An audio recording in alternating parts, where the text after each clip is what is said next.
Okay. So you can just, good afternoon, everybody. We can just start with a couple of very grassroots analytical issues on how we can put financial statements in place and how we can go about some analytical perspectives on research. So these are very simple things. What I want you from your side is you just look at the slide and make a note of what is asked over there, what I'm trying to put across there. And I think the organizers have given you a mail ID in which you have to just put your response, a very brief response. None of this will require more than maybe half a page to at most 1 page in terms of your answers. So you can just mail that, and we can also take a look at how you have understood these things exactly. Okay, so this is the first one. Now, what I'm trying to show you is interpreting profitability. Now, when you're interpreting profitability, something which all of you know, I have talked about two firms here, A and B, which you can see, and you can also note down.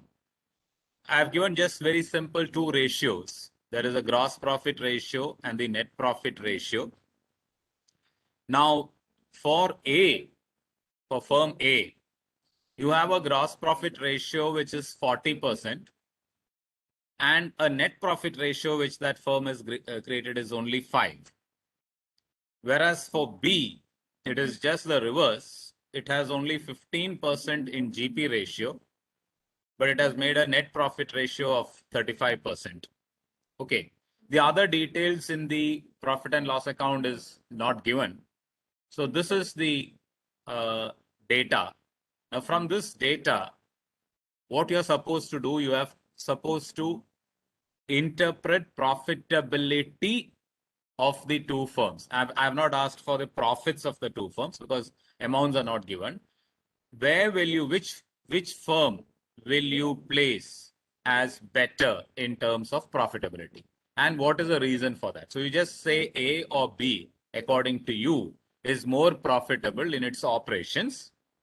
And I said profitable in its operations in terms of profitability, which firm you consider to be better. And the second, why are you saying so? So obviously, if you look at the question, you will find that B is better in terms of net profit, whereas A is better in terms of gross profit. So the issue is, how will you judge profitability of the firm in terms of the given data? So I hope this is clear. You can, you have got it with you. So you can just keep this with you. I'll just cover all those that I have want you to put across. And then you can mail these things in as brief as possible reason. So this answer to this just requires whether you're considering A or B as profitable. If it is A, why? If it is B, why? That's all. Okay, so the next issue is event study. Now, again, I have given some events which are very commonly known to anybody who is there across India, which has had an impact, which is definitely going to have an impact on both the economy and the industry. So I want you to find out whether you can use your internet resources and all. Find out what was the impact of this event on a 15-day scale in India. Event number one is the introduction of GST and the movement which took place in terms of financial indicators. This happened in 2017. All of you know that it happened in 2017. So when this event took place, how did the market react in over a 15-day period? And again, what do you think is the reason for that? Maybe one or two sentences. So also another event given is demonetization, which happened in 2016. And how did the financial indicators move based on this in 2016? Just, I'm not talking about long-term movement which took place just over a period of 15 days. Third one is the elections. I'm talking about the last election which took place uh, at the center, and the BJP government came to power for the second time. So what again, these three events, how did these three events reflect upon in terms of movements, 15-day movement from the day of the event till 15 days after that? What was the response and how the movement actually happened? So is this clear? Can I go ahead? Event study is just this. And these are things which should normally be part of what do you call micro level issues which happen in applied research. Now, time value impact on investments is the next one which I would like you to look at. Now, take any insurance product of your choice, any insurance product of your choice, and you can also look at the website of any insurance company, and they are talking about 10 years later, 15 years later, you pay for 5 years. There is a lock-in period for another 5 years, and after 10 years, you get an amount. So considering a discount rate of 10%, how exactly are you going to look at the return that they are providing? Once again, I'm repeating, considering a discount rate of 10%, you identify an insurance product of your choice, which has, it can be according to your choice. You can say 5-year lock-in period or 10-year lock-in period. So whatever be that lock-in period, a policy which is going to mature 10 years or 10 years plus from a particular year, they're giving something. And considering a discount rate of 10%, how will you make your evaluation on the same? So this is number 3. It is just talking about time value and its impact on investments. Now, funding for startups, one example I already gave you in the course of my presentation, the Zomato case. You can take any funding that has been done for startups in terms of deployment of funds by angel investors. There are a number of angel investors which you can easily get from the website. Take one angel investor of your choice and give just 3 factors which prompted them to finance a particular startup. Once again, I'm repeating, you take any angel investor of your choice, give the name of that firm, and identify 3. There are several reasons which are given why they are financing a particular startup. You just give 3 reasons on why they have actually financed a particular startup. So take any institution of your choice which is acting as an angel investor, and why they are financing. You give 1, 2, 3. Reason number 1, reason number 2, reason number 3, and you will see how they have moved into an analytical perspective while funding a startup. Now, the next one is absolute value and relativity. Now, this is something which is very important. I have given 5 factors over there: profitability, productivity, project appraisal, and solvency.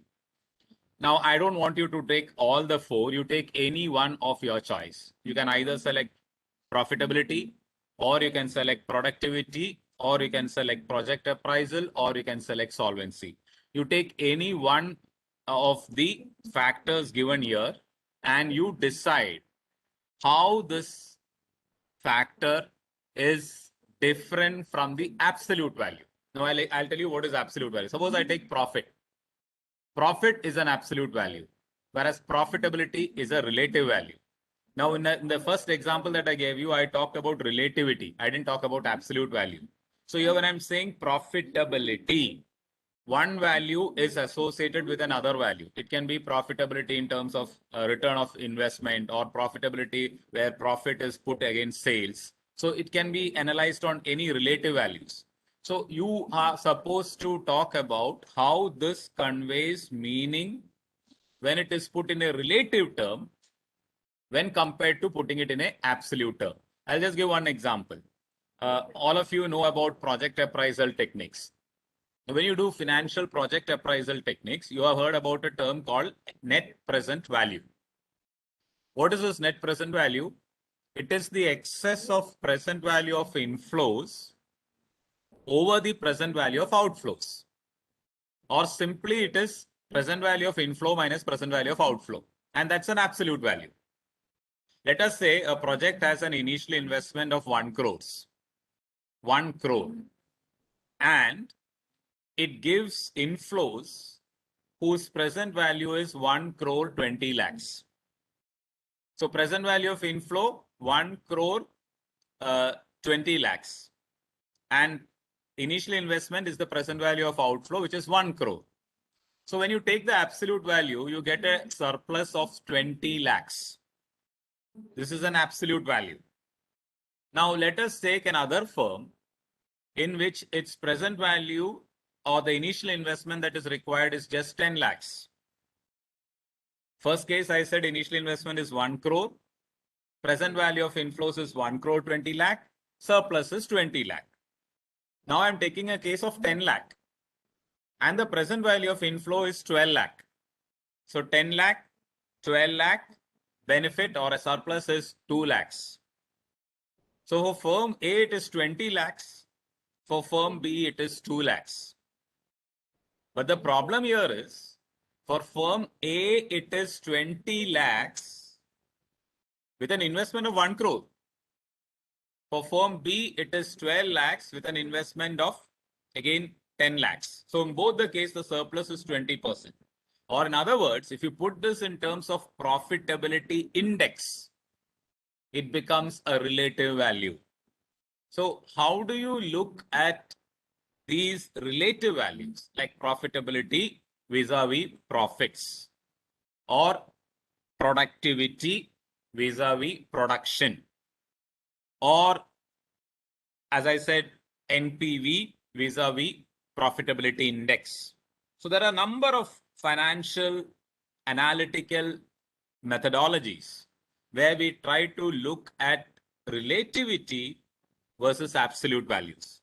So I want you to state just one reason why absolute values are important, why and when absolute values are important, and why and when relative values are important. Why, according to you, looking at profit alone is important, if you believe so, and why, according to you, profitability is important rather than profit is important. Or simply what I'm trying to do is, I want you to judge whether you go by profitability or whether you look at profits.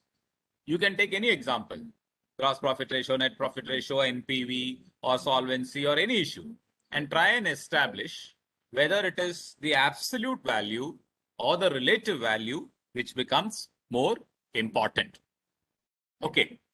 And the last one is about IPOs, fund raised firms, sector, venture. That means you select any IPO of your choice. All this can be done on your fingertips by just searching through the term IPOs.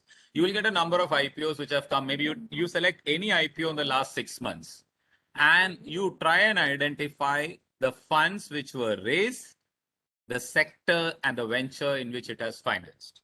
So these are certain things which this is not required. These are certain things which perhaps when you do, you understand that there are more of elements that are coming up in terms of analytical decisions. I have just put the basics because we are not pumping you with information. But when it comes to the real life situation, you are getting lots of pumped information, which is going to be substantive in terms of your implementation practices. Okay, I'll come to the first one to help you further in this. See, this is a simple thing where you're looking at something. Now, what I'm trying to put across here is impact assessment. When there is a gap between GP and NP, what does that gap imply? And if that gap is huge or small, where do you see the impact? Which item in the profit and loss account is impacting the profitability? So such kind of a judgment or such kind of a what do you call, a discussion with brief notes is what I would like you to have when we are talking about this practice. Anybody wants to ask anything on what I have put across so far? On any of these small practices? Anybody wants to raise anything? You can do that now. Am I audible to you? You can see me and... Perfect, sir. Oh, yeah. So then you can look at this. You need anything else more? Any clarification on this? So with regard to third scenario. Pardon? With regard to third scenario. Yeah, the third one, this one. Time value impact on investment. Okay. Are we supposed to consider inflation factor? Definitely. So definitely. International Fisher's effect would be getting applicable. Yeah. What all you think is important, because we are trying to look at the analytical perspective of how this can be looked into. Okay, sir. Thank you. So I think you can, by what time you will be able to complete? 1, 2, 3. How much time you will need for this? Well, at most, I think you will have time up to 3:30, right? So we have 6 scenarios, right? Yes, sir. The time that... So for that, any word count or word count is there? No. I have, in each case, I have talked about at most you will have, most of this can be answered in perhaps half. You can, if you have any supportive kind of computations, you need not show that. You only write your answers, which will not exceed perhaps half a page. In the first one, it might not go half a page. So at the most, you can have a 1-page answer. So certain things you can answer maybe in 2 or 3 sentences. What all computations you want to do, you do it separate. What you have to submit is a very brief note for each. So I think up to 3:30, you can finish it. Is it fine? Yes, sir. Okay. So you will, by 3:30, Dr. Biju, they'll send the mail to which ID? I think you have. Yeah, sir. I have given the mail ID. So by 3:30, you will share this. And if I can have a look at it, maybe tomorrow before the valedictory, I can give you a support to this, like what kind of inputs have come and how you can perhaps develop on this. So these are all, actually, these are things which we start learning from our +2 days. But I'm trying to put it in an analytical perspective and see how you are using it for inferential purposes. Okay. So 3:30 will be the time up to which you can submit.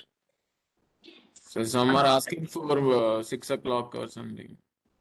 6 o'clock. You want to? Then they have another session. No, I think after 3:30. No, sir. No session, sir. So at what time? They have no sessions.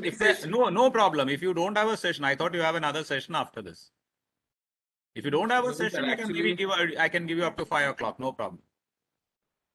Actually, we need to conclude this session so that I think they will have time till 6 o'clock or no problem. Tomorrow we can conclude this in the valedictory. But then I will. When will I get this? I will get this because 6 o'clock means then I'll be getting it only at night. No? Yeah, that's it. No problem. You can take up to that time. In case there is no class, you take up that. You apply your mind onto that, and then you see how you can use this. But do it, with the adequate thought and mind onto it. There's no problem. Okay. So then I'll take a look at it at night. Okay, sir. What time we can conclude this session? Can we conclude right now? Yeah, we can conclude right now because they are going to work on this. No problem. Yeah. Okay, sir. Sir, can you share the mail ID again, please? Sorry for that. Dr. Biju, can you share? You can either put it in the chat box. Some of them are asking for the mail ID. Sir, I would appreciate if you could share it in the WhatsApp group. Dr. Biju, Sure. Yeah, some of them want it in a WhatsApp group. Some want it in. Yeah, you can put it in the WhatsApp group. I think that is accessible to all.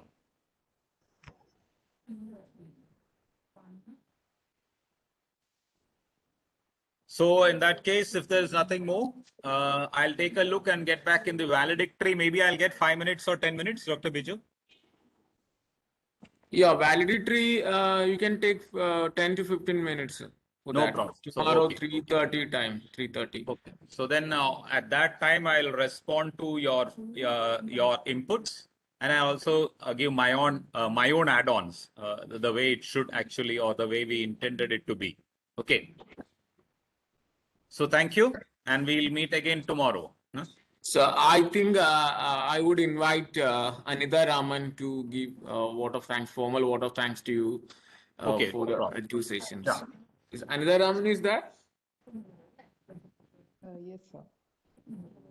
Am I audible? Yeah, audible. Uh, so good evening, everyone. And thank you for giving me this opportunity to formally extend my sincere gratitude to Simon, sir. It's been wonderful, wonderful insights that we've got through. In the morning, we had I wouldn't say a discussion. It's like a wrap up of the entire financial markets in one single segment to give us beautiful insights. And how do we integrate the finance with respect to applications? Whether it is in terms of sustainable operations or whether it is integrating and providing the solutions, or it could be, drawing the line between secured versus unsecured, thin paradox that is there, and providing one-stop solutions for to things. So thank you for walking us through right from different market segments to industry interfaces and giving us a wonderful insight, sir.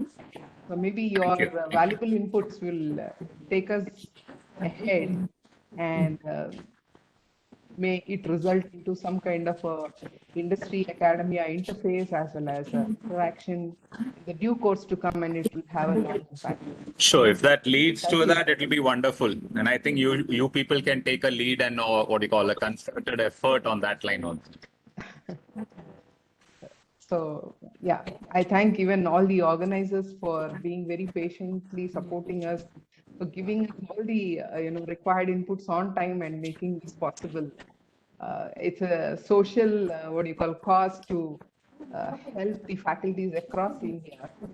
So on behalf of all the participants, this is my sincere gratitude to the Kerala University for giving us this opportunity. Thank you so much. Thank you. Thank you so much. Thank you, Dr. Biju. Thank you, Anitha Raman. Ma'am, okay. So today's session is going to wind up right now. And tomorrow we will meet up morning 10:30 a.m. With 2 sessions. Tomorrow morning session and tomorrow afternoon session. After that, there will be valedictory session. And after valedictory, there will be an examination. So don't worry about examination. It's just like a formality. And please do it, complete 20 questions. Okay. Thank you. So the participants, please be there. Simon sir, you can leave. Thank you. Thank you. Yeah. Okay, thank you. So we will share the feedback and attendance sheet of this session, and please fill it. And after that, you can leave from this session.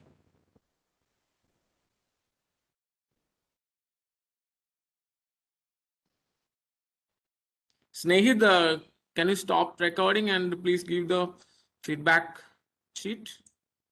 Yes, I will share it now.